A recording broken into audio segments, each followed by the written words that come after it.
அனைத்து நண்பர்களுக்கு வணக்கம். This video sponsored by Mode. இவங்களோட ஆப்பில் பார்த்தீங்கன்னா வீட்டுக்கு தேவையான எல்லா மளிகை ஜாமானத்துலேருந்து எல்லாமே கிடைக்கும். குறைவான ரேட்டில் நல்ல தரமான பொருளாக கிடைக்கும்.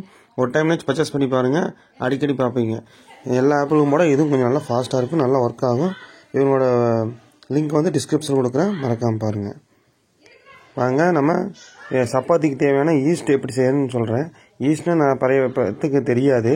இது தனி. நம்ம சப்பாத்திக்கு சிக்கன் குழம்பு சாப்பிடுவாங்க, மட்டன் குழம்பு வச்சு சாப்பிட்ருவாங்க, எதை வச்சு வேணால் சாப்பிட்ருப்பாங்க. ஆனால் இந்த ஈஸ்ட்டுன்னு ஒருத்தர் சில பேர்த்துக்கு தெரியாது.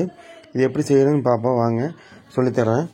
இப்போ நம்ம கடாயை எடுத்து வச்சிட்டோம். அதில் எண்ணெய் உங்களுக்கு தேவையான அளவுக்கு ஊற்றிக்கிங்க. ஊற்றிட்டு என்னென்னா ஈஸ்ட்னா ஒன்றும் இல்லைங்க, பெருசாலாம் ஒரு மாயமந்திரம் இல்லைங்க. தக்காளி வெங்காயம் இதை வச்சு தான் நம்ம செய்ய போகிறோம் ஈஸ்ட்டு. அதை வந்து நம்ம சப்பாத்திக்கு நல்லா பிடிச்ச மாதிரி நம்ம செய்ய போகிறோம்.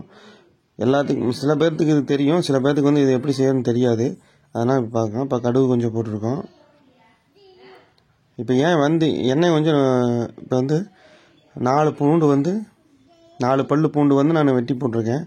எதனால் வந்து நம்ம எண்ணெய் கொஞ்சம் சேர்த்து ஊற்றுன மாதிரி இருக்கோம்னா, அந்த எண்ணெயிலே கொஞ்சம் நிறைய அந்த தக்காளி வெங்காயம் வதங்கினா தான் ரொம்ப நல்லாயிருக்கும். இல்லைன்னா கொஞ்சம் காஞ்ச மாதிரி ஆயிடுச்சுன்னா சப்பாத்தி சாப்பிடும்போது நல்லா இருக்காது. இந்த மாதிரி பொடுசாக வெட்டிக்கிங்க. எவ்வளோ சிறுசாக வெட்ட முடியுமோ அந்தளவுக்கு வெட்டிக்கிங்க.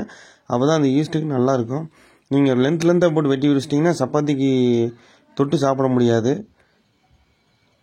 அப்புறம் வெங்காயத்தை தனியாக எடுத்து சாப்பிட்ற மாதிரி ஆயிரும். அதனால் வந்து இந்த மாதிரி ரொம்ப சின்னதாக உங்களால் முடிஞ்ச அளவுக்கு சின்னதை பண்ணி வெட்டுங்க. இப்போலாம் நிறைய நானே என் வீட்டில் வந்து வெங்காயம் வெட்டுறதுக்குன்னு இந்த மாதிரி டைப்புக்கு வெட்டுறதுக்குன்னு ஒரு கட்டிங் டைப்பில் இருக்குது. ஆன்லைனில் பார்த்திங்கன்னா நிறைய இது இருக்குது. அது வெங்காயம் கட் பண்ணுறதுக்கு, இந்த பொடுசாக வெட்டுறதுக்கு அந்த மாதிரி மிஷின் கூட ஒன்று வாங்கிக்கங்க. இன்னும் ஒரு பச்சை மிளகா ஒன்று போட்டிருக்கேன். இந்த மாதிரி சின்னதாக எதை வெட்டினாலும் இந்த ஈஸ்ட்டுக்கு வந்து எந்த வெங்காயத்தை இப்போ எப்படி வெட்டினா பார்த்தீங்களா அதே டைப்பில் தான் வைக்கணும். இஞ்சி ஜீரணமாக இருக்குது, அதே டைப்பில் தான் வெட்டணும். ரொம்ப எச்சாமல் வெட்டிக்கூடாது. வெங்காயம் எந்த அளவுக்கு இருக்கோ அதே சைஸில் தான் எல்லா பொருட்களுமே வெட்டி போடணும். ஆன்லைன்லேயும் அந்த மாதிரி இருக்குதுங்க. நீங்கள் ஒரு டைம் ட்ரை பண்ணி பாருங்கள். இந்த வெங்காயம் வெட்டுறதுக்கு இந்த மாதிரி ஆம்லேட்டுக்கு இதுக்கெலாம் இந்த மாதிரி ஈஸி செய்யறதுக்கு நல்லாயிருக்கும். தக்காளி அந்த மாதிரி ஒன்று வாங்கி வெட்டினீங்கன்னா கொஞ்சம் ஈஸியாக இருக்கும். கையில் வெட்டும்போது ரொம்ப டைம் எடுக்கும், அதனால தான் சொன்னேன். கையில் வெட்டுறதுக்கு இன்ட்ரெஸ்ட் வெட்டுறவங்க கையிலே வெட்டிக்கலாம், முடியாதவங்களுக்கு தான் சொன்னேன். இந்த மாதிரி தக்காளியுமே எவ்வளோ வெட்ட முடியுமோ கம்மியாக வெட்ட முடியும் வெட்டிங்க. தக்காளி இந்த அளவுக்கு இருந்தால் கூட போதும். இதுக்கு மேலே சின்னதாக வெட்டுறதுனா வெட்டலாம். இந்த அளவுக்கு வெட்டிட்டேன். ஏன்னா வதங்கிச்சுன்னா அதுவே சின்னதாகிடும் தக்காளி, மற்றதெல்லாம் ஆகாது. அதனால் வந்து தக்காளி மட்டும் இந்த அளவுக்கு விட்டாச்சு. கல்லுப்பு கொஞ்சம் போட்டுக்கிறேன், தேவையான அளவுக்கு. ரொம்ப அதிகமாக போட்டுறாதீங்க, அப்புறம் சாப்பிட முடியாது. அதுக்கு தகுந்த மாதிரி போட்டுக்குங்க. இந்த மாதிரி நல்லா கொதிக்க விடுங்க. கொதிச்சதுக்கப்புறம் மஞ்சத்தூள் கொஞ்சமாக போட்டுக்கலாம். 2 சிட்டிகை அளவு இருக்கும் மஞ்சத்தூள், அந்த அளவுக்கு மட்டும் போட்டுக்குங்க.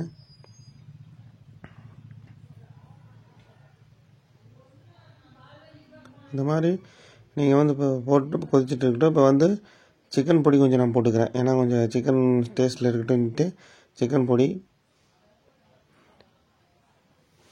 ரொம்ப போட்டுறாதீங்க, நல்லா இருக்காது. அதனால் 2 ஸ்பூன் அளவாக போட்டாச்சு. அப்புறம் வந்து பார்த்திங்கன்னா மல்லித்தூள், அது ஏன்னா கொஞ்சம் லைட்டாக திக்காக இருக்கிறதுக்காண்டி மல்லித்தூள் போடுறோம். எல்லாம் போட்டுட்டு மசாலாலாம் போட்டாச்சு. இப்போ நல்லா மிக்ஸ் பண்ணி விடுங்க.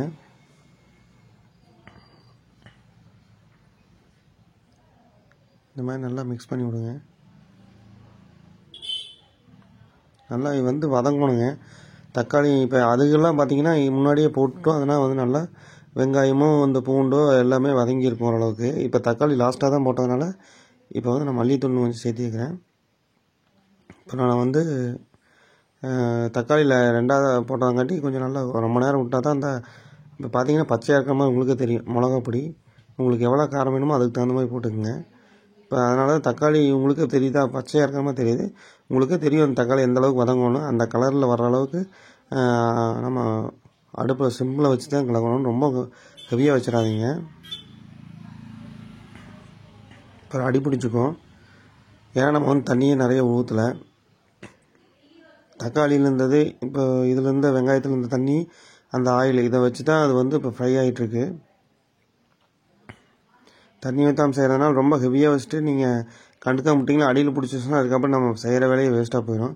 பார்த்தீங்கன்னா நான் அதனால தான் நல்லா சுரண்டி விட்டு க்ளீன் பண்ணி எடுத்துகிட்டு இருக்கேன். இல்லைன்னா அடியில் பிடிச்சிடும். தண்ணி நீங்கள் ரொம்ப ஊற்றிட்டிங்கன்னா அப்புறம் சப்பாத்திக்கு அதுக்கு செட் ஆகாது.